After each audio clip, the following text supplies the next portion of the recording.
you strike me down, I shall become more powerful than you could possibly imagine.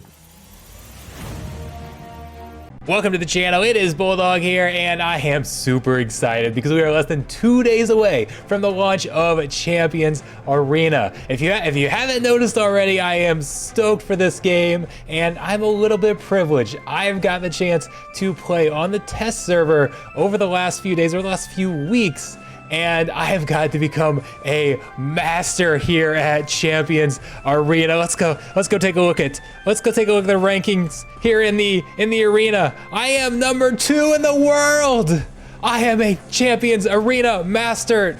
Okay, so there's only 2 people who qualified for the leaderboard. So I may not be a Champions Arena master yet. I'm still a new player, but I've got a little bit more experience than most of you probably have. So I'm going to share some tips and tricks that I've learned over the last couple weeks getting started here in Champions Arena that can help you get off to a fast start once the game releases here in less than 2 days. So I do have test access only on this old crappy iPad that I am airplaying to my PC, that the resolution's off a little bit. So the quality on this video is a little bit low. It's cut off part of the screen. The graphics aren't as great as they'll be when you download them. On release day. So I just want to point that out, but still, I think we can still hop in here and share some tips. So one of the main areas that you're going to start out with is this campaign that's down here.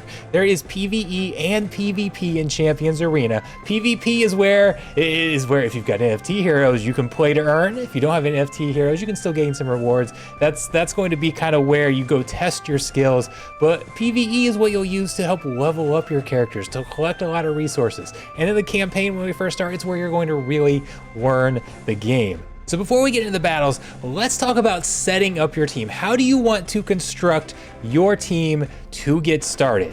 So the first thing that you're going to look at here is there are three different kind of factions or unions here in the game. We're going to hit info up here and you'll see this. There's Harmony, Prosperity, and Destruction. Yellow, blue, and red. I'm going to refer to them by their colors to start out with, because I don't expect you to memorize which ones are which. I think that's going to be easier to refer to them by their colors, but they do have official names here. And it's like a rock, paper, scissors. They have advantages over each other. But even if you're going up against a team that's all destruction, that's all red, that's all blue, whatever the case is, you still want to bring a balanced team to the battlefield most of the time. Because when you get your skill cards out there, there are going to be skill cards for all three of these unions, regardless of whether you actually bring one into battle or not. You get bonuses for using skills that match those colors. So if you don't bring a blue character, you're gonna have some blue cards that aren't really all that worthwhile. So most of the time, you're going to want to be bringing one of all 3. And then you're gonna have to decide who you want for the 4th. Now at the beginning, a lot of times it might just be the strongest character, or maybe you bring in a character that's strong against the other side. There's various different things you can do with that 4th one. A lot of times in the game, it's just focusing on your top 4 characters. But when you're building your team, deciding which ones you want to level up, I definitely highly recommend adding one of each color to your roster and then using kind of a wild card as a 4th. In addition to your rock, paper, scissors union advantage, you also have these condition advantage. Certain champions are going to be better in certain conditions. So if we look over here, you can see Leopold. It has 2 arrows down. He is not going to perform as well in the sun, because that's where we're at here. We are in the sun. But Sophia has 2 arrows up. She's going to perform better. She's going to get a boost in the sun. If you go to the character screen, you can see all these characters, whether they're which conditions they are strongest in. We have 3 different conditions right now. So that is one thing that you can consider. At the beginning of the game, that's not really going to play much of a role. You're not going to have the resources to field a whole lineup of teams, a good lineup for the sun, a good lineup for the moon, that type of thing. That will probably come later down the line. At the beginning, it's just kind of focusing on your core heroes, and then whatever the advantage is, it is. So I wouldn't get concerned too much about the conditions right away, but that is something to consider as you're kind of looking at these rosters. So build a roster with one of each color, and then you've got different classes as well. You can see Leopold's got that shield there. He's a tank. We've got 2 tanks in this lineup. Zayma happens to be a healer, Sophia's our damage dealer. You'll probably want to mix up some of those. You don't have to. You can go into battle. I mean, it's like any RPG game, right? You can have a strategy where you don't use a tank or don't use a healer, but in general, you're probably going to want to kind of balance your classes a little bit. So balance your classes, balance your union to set up your team. Go check out my other content once it comes out to get specific hero recommendations that will obviously adjust as we start playing. But all right. So we've got our team constructed. Let's go into battle. Let's look at some battle tips. All right, so now that we're in a battle, before we ever look at the skills, one tip I want to mention is to start learning all the characters in the game while you're here in campaign, because there is no battle timer. Okay, once we get into PvP, there's going to be a battle timer and it moves very, very fast. You have to understand your opponents. You have to understand your own characters, make quick decisions. You don't have time to do a lot of research to see which attack you want to use next, which character you want to go after next. You can do that here in campaign though. If you click on one of your enemy characters, you can see your enemy's team. You can actually see your team as well. You can click on some of the buffs that they have to see what those do. You can click on all their skills, passives, actives. You can go through all of this and decide which do you want to attack first. What is your opponent going to try to do? How can you start to counter that? So start learning that now while you've got time, so you don't jump into PvP and you're thrown off when you see, oh, I've seen that character before, but I don't really know what it does. Yes, when you first start an arena, you can just probably blow through a lot of these, but I really think it pays off if you start to learn the characters. So anyways, now you want to do something, right? Let's start attacking. Let's start moving these cards around. So in order to level up your skills here. So right now, all of these are level 1. You can see down at the bottom it says level 1. So they're going to do just a simple attack. You can click on it and it'll tell you what it's going to do.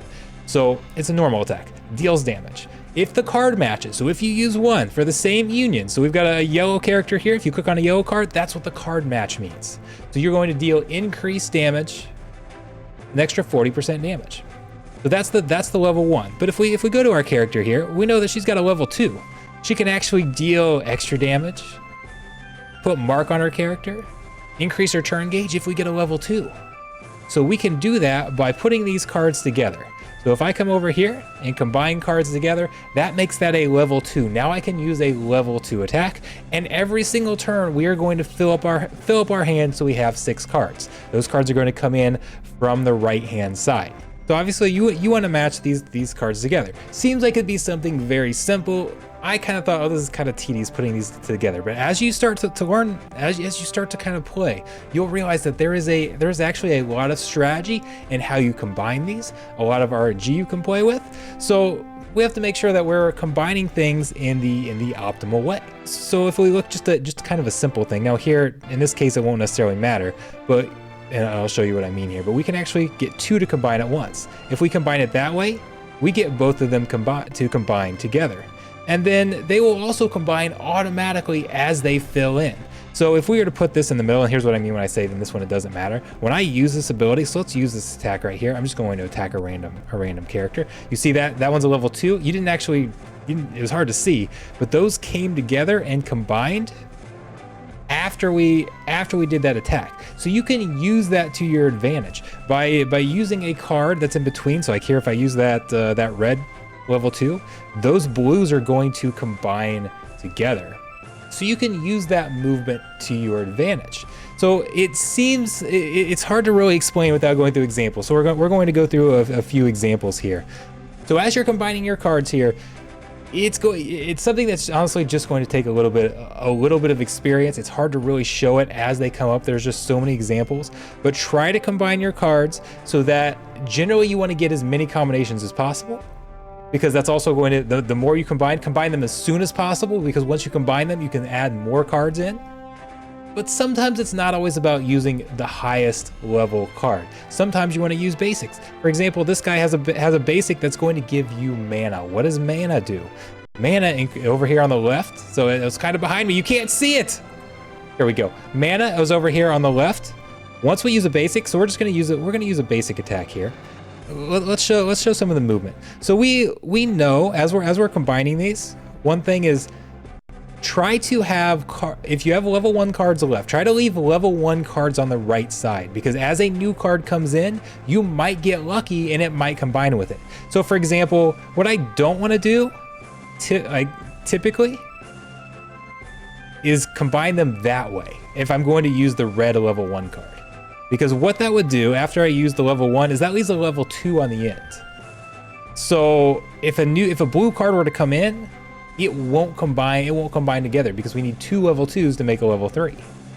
So if I want to combine those blues together, because I don't want to use my red here, I actually want to do the opposite, go a different way. I might do something like combine these on this side. So I've got a level 2 over on the left, and now if I get lucky and a blue comes in, I can then, that'll be a level 2, and then I can combine my level 2s together for a level 3. And that's one step I saved. One fewer turn that I have to use in order to get the cards that I want. And you can see it's kind of cut off, but up on the top it'll show you which characters are going next. So, and it might be like in this particular team, my strongest damage dealer is my yellow character. So I might combine them more like this instead, hoping a yellow one might come in on the end and combine, because that's what I want to use next. But either way, that's just kind of playing RNG, playing what I want. I try to leave a level 1 card on the end, and since I'm going to use this one on the end, we'll just see what happens. What happens to come in here? The next was red. So it wouldn't have mattered. Here, it didn't happen to matter, but again, it's not always going to matter. But when you're combining these cards, give yourself the chance to get lucky. Okay, you're not always going to give lucky, but give yourself the chance. So here again, we've got a red character up. So again, when I'm combining these, I'm not going to combine it like this, for example. And then if I want to use this red level 2, because then I don't get any extra combinations. If I want to combine these blues together, I'm going to combine the blues over on this end, so that then when I use this red level 2 ability here, it combines to make a level 3. See how not only did I save a move, but by combining those earlier, I now get extra cards that I can draw. So I have the potential to level up even more cards. So here in this case, I might combine them like this. There's no level 1 to leave on the end. You can't always do it. Every single turn, every single hand is going to be a little bit different, but you're just trying to play the odds. And I'm not really considering who I'm attacking here. So I'm just looking at the card movement right now as we go through this battle. And there are just so many different examples. It's hard to guard through all of them, but I hope you can kind of start to see how there is strategy and how these move around. And yes, it's about getting the ability you want on that turn, but it's also thinking about future turns, trying to get as many cards out there, and knowing which cards you want to use next. Knowing which characters are coming up, which abilities do you want to use next, and trying to play into that. Yes, you're not always going to get what you want, but again, put yourself in a position to get lucky. Put yourself in that position, and sometimes it'll happen, sometimes it won't. But if you don't give yourself a chance, it'll never happen. So learn, again, it's something I know I've said this a couple times, and I wish I could just have like specific rules and things to follow. It's just something you have to learn by experience. And I'm learning more and more as I understand the patterns and the skill combinations that I want to use. I'm learning more and more how to maximize my shot at getting those. There really is a skill here, and those who are better at combining their cards are going to give themselves an advantage. They're going to give themselves a chance to get lucky in drawing the cards that they want, getting the skill level cards that they want. So that's one of the biggest tips, is learn to master these cards. All right, so at the start of the game, you're going to use those card skills to progress through a campaign for a couple reasons. First off, you want to unlock the other game modes. We've got Arena, the heart and soul of the game. We have the Tower of Trial. That's where you're going to gain some loot boxes, pick up some gear. But you're also going to increase your idol rewards. There are idol rewards in this game that you can come in here and collect, and you're going to be able to collect XP, gold. There's some gear that pops up in here sometimes. The further you progress through the campaign, the better your rewards are. So push as high as you can in campaign so you can increase those idol rewards. And we mentioned some gear. Let's go into our heroes. Go into our champions here. As we take a look, which champions do you want? Which champions do you want to level up? And how should you focus on that? Do you just level up the first ones that you get? What happens if you level them up and it turns out you don't necessarily like those? Well, there's one thing that I like about this game, and there is a feature in here that I actually didn't know about for a while, so I want to point it out to you. If we go into any of these characters, let's go to one that I've got linked here. So I have Justina linked. So what does link mean? We come down here, we can come to link. So I actually have Justina at level 1, but it says linked level 60. She is a level 60 character, even though I have never leveled her up.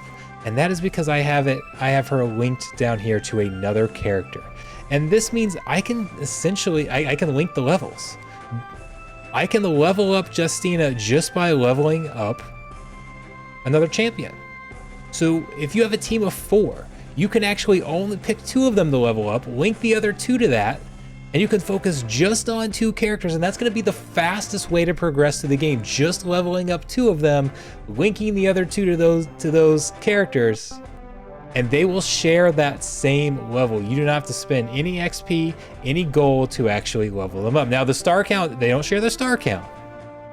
Okay, as you get more shards, you can combine them together to increase your character's tier. We can see like Sophia's increased their rank. You can see rank 5 stars. Come over here, we've got some they've got some green stars. This one's kind of off the screen. You can see a green star, rank 6. You can increase their star up. The link characters do not share that, but they do share their level. So that was kind of a neat little trick that I didn't realize it. And then you also have the ability, if we come over here to the estate, we can see another option. The point I'm trying to make with both these options is to really show that the game is less punishing than a lot of other games that I've seen as far as investing early resources into characters that maybe you turn out to not want down the line. Okay, you don't get the best character to start out with, and you pour a lot of XP and gold into them and level them up. Then other games, it just feels like a bummer when, oh, now I'm not using them. That was a bunch of wasted resources. I should have been hoarding that at the start. Well, you've got the level linking, so if you can still use the level of that character and link it to another one. You also have this exchange over here where you can permanently swap their levels. So you can come in and say, okay, what if I just now got this guy, which he's a common. I'm not necessarily saying he's great, but I don't want to use my Wallaroo anymore. So you can come over here and you can literally exchange their levels. You can swap their levels to another character. And again, there is a fee, a gem fee there. That is the premium currency. You don't have to spend to get gems necessarily. You can take these, you can go sell these. Like if you dismantle, this is one way you increase the rank of characters. If you come in here and dismantle some of these, you get their soul stones. You can actually go sell those soul stones on the market for gems. There are ways to get gems in game without spending money. So gems are the premium currency, but they're not solely paid. But you can come in here and you can exchange. There are some methods where if you invest early in a character and turns out you don't want to use that character, you can still salvage and save a lot of the resources, a lot of that energy that was actually put into leveling up the character. You can still make it useful. And they can also be useful even if they're not great in battle. There's another mode over here, Mayhem. This is another mode that has some passive and some active gameplay. Here's where you send characters off to explore. And if we see, I've already got some. I sent them off. Time elapses. After some time, they bring back some rewards, and they can bring back some surprises. Let's see if they brought one.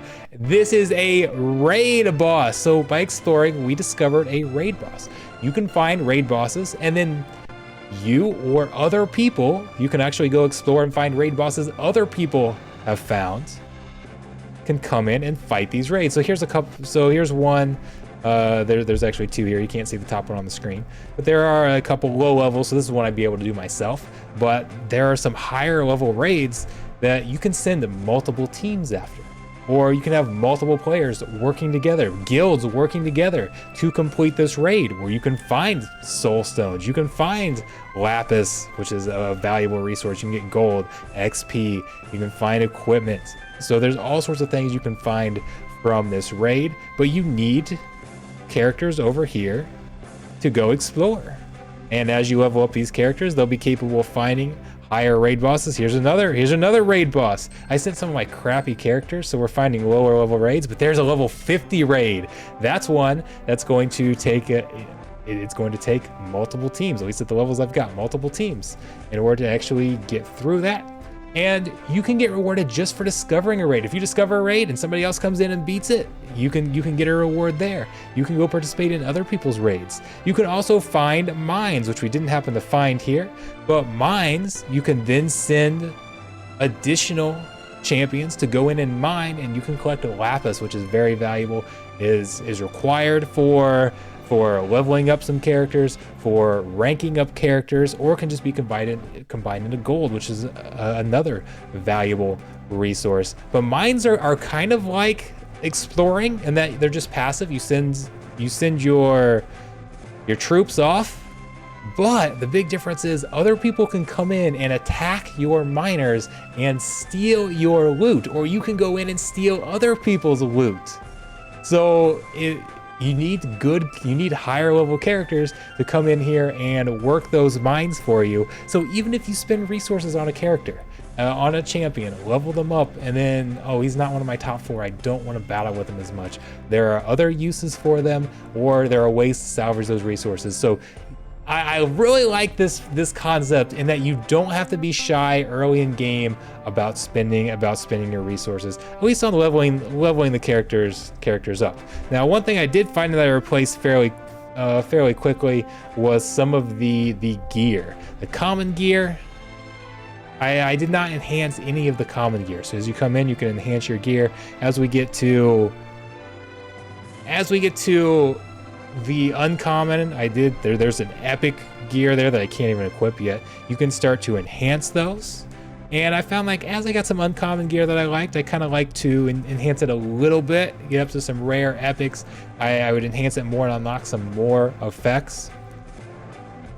The stats that you want on them are not, I was a little surprised by them. And we'll see if things change later in the game. But, so this, why do I have a common gear here instead of our uncommon gear? Well, you'll see a lot of crit power, a lot of crit chance. If we come over to these character stats, so that's 1.7% crit power. And if we look at our stats here, you'll see the crit chance is only 7%. And the crit power is already 138%. Increasing the crit, and I didn't do the math, I've leveled up this character a little more, I should probably rerun the math again, but increasing the crit power with such a low crit chance didn't really seem worth it to me to increase that extra crit power. I prefer just the flat HP, the flat attack, getting those stats instead. There was accuracy on that one, but I just kind of like the 38 attack or the 555 HP. That seemed to be more significant to me than that little bit of extra crit power. So I like the flat stats early on in the game for most characters. Now you'll have some characters that have some abilities that are guaranteed to critically hit, or they have high critical hit chances. And if they have some of those special abilities, then yes, something like crit power could be really good.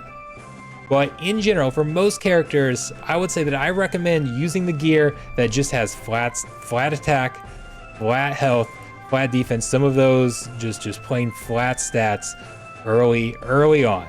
All right, there we are. We kept it pretty simple, didn't go into things too in depth. I know you all would have learned these eventually, would have figured them out, but hopefully, watching a video from the Champions Arena Master, #2 player in the world, you've saved yourself a little bit of time figuring things out, can get a little bit ahead of the game by going into this knowing what to expect, knowing some things to look out for, and you can get off to a fast start. You can jump up to the top of that arena and you can go earn yourself some gala. So I hope to be seeing a bunch of you here in the game.